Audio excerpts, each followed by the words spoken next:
Sorry for being late, but these 2 months tragically turned my life upside down. वो कहते हैं ना कि जब परिवार में किसी की तबीयत खराब होती है तो पूरा परिवार उसको ठीक करने में लग जाता है, ना दिन देखता है ना रात। पर सवाल आता है कि हुआ क्या। तो ये कहानी शुरू होती है 19 नवंबर 2024 को, जब मेरे पापा को सर में हल्का सा दर्द हुआ।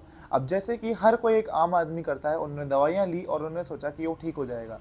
लेकिन जब दर्द बढ़ता गया तो we rush to the hospital. After rushing to the hospital, doctor had done a medical examination of my father and he told us that he have to admit. After admission, my papa has diagnosed with a clot in his brain. यानी उनके दिमाग में bleeding हुई और उस वजह से धीरे धीरे करके वो क्लॉट फॉर्मेशन हो गया। अब because of the clot formation he had slurring in his speech, यानी उनको बोलने में भी दिक्कत होने लग गई और उस टाइम पे मेरी फट ली। आफ्टर 7 डेज जब उनकी हेल्थ में बिल्कुल भी इंप्रूवमेंट नहीं आया तो someone has told that we can consult to a doctor in Jaipur, जो कि हमारे रिलेटिव डॉक्टर भी थे। अब जब जयपुर के डॉक्टर्स ने पूरा उनका एक्सरे, सिटी स्कैन्स और अच्छे से उनको टेस्ट दिया तो he told us that he have to operate. अब ऑपरेशन का नाम सुन के कौन नहीं डरता, हम सब डर गए। हम सब ने अपना बोरिया बिस्तरा उठाया और हम चल गए जयपुर। जयपुर में 3 दिन बाद उनका ऑपरेशन हुआ। ऑपरेशन लगभग 2.5 से 3 घंटे तक चला और उसके बाद 4 दिन तक उनको ऑब्जर्वेशन में रखा। यानी हम लोग जयपुर गए थे 27 नवंबर को, 30 नवंबर को उनका ऑपरेशन हुआ और हम लोग कोटा आए 6 तारीख। अब इस टाइम तक हमको ऐसा लगा कि हम इस परेशानी से बाहर आ चुके हैं। I was also back on track. मैं भी जिम, डाइट वगैरह सब कुछ सीरियसली कंटिन्यू कर रहा था and our life was back to the normal. लेकिन वही बात है ना कि लाइफ इज वेरी अनप्रिडिक्टेबल। हम जो भी सोचते हैं वैसा कभी नहीं होता। आफ्टर 25 डेज जो पापा को दवाइयाँ दी थी जयपुर के डॉक्टर्स ने, क्योंकि आफ्टर सर्जरी आपको कुछ मेडिसिन होती है जो कि रेगुलर बेसिस पे लेनी होती है। उनमें से कुछ एक मेडिसिन तो ऐसी होती है जो आपको लाइफ टाइम लेनी होती है।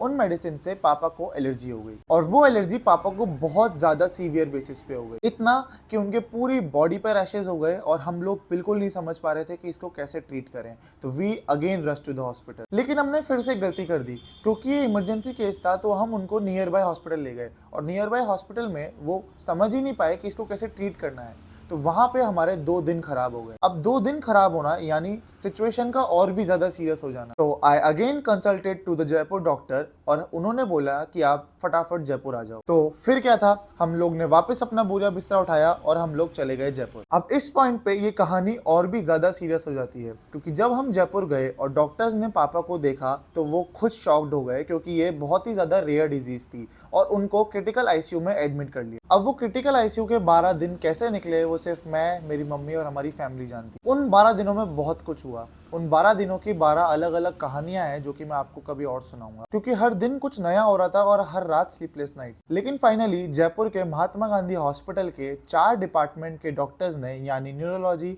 डर्मेटोलॉजी, ईएनटी और डायबिटीज के 6 डॉक्टर्स और 4 रेजिडेंट्स ने उनको ट्रीट किया। तब जाके पापा की हेल्थ 12 दिन में इंप्रूव हुई। अब इस पॉइंट तक हम लोग को हॉस्पिटल में लगभग 1 महीना हो चुका था और इस पूरी सिचुएशन को 1.5 महीना हो चुका था और हम इस पॉइंट तक लगभग 3000 किलोमीटर गाड़ी चलाने के बाद, ऑलमोस्ट 4 से 5 लाख रुपए खर्च होने के बाद, बहुत सारे दिन, बहुत सारी रातें खराब होने के बाद फाइनली हम इस सिचुएशन से बाहर आ चुके हैं एंड टच वुड पापा अच्छी तरीके से रिकवर हो रहे हैं। अब मेरा इस वीडियो को बनाने का सिर्फ एक मकसद है कि मैं आपको बताना चाहता था कि इन 2 महीनों में क्या क्या हुआ, कैसे हमने इस सिचुएशन से डील किया और कैसे हम सिचुएशन से बाहर आ गए। अब इस पूरी कहानी में ऐसी बहुत सारी चीजें थी जो मैंने सीखी, जो कि मैं आपको कभी और दिल खोल के बताऊंगा। अब इन पूरे 2 महीनों के बाद जब हमने तसल्ली से बैठ के देखा तो हमने देखा कि हमारी पूरी बॉडी कंडीशंस खराब हो चुकी है, हमारा पूरा मसल उतर चुका है और पूरा फैट चढ़ चुका है बॉडी पे। लेकिन I take this as a challenge और अब इस साल हमारा सिर्फ एक मोटिवेशन है कि हमें एक अच्छी फिजिक डेवलप करनी। तो आने वाली वीडियो सारी जिम से रिलेटेड और डाइट से रिलेटेड कंटेंट आएगा and I promise the reliability of the consistency of my vlogs until unless no external force pushes me off the track. I hope मैं अपनी सारी बातें कन्वे कर पाया हूँ। हम जल्द मिलते हैं नेक्स्ट वीडियो में।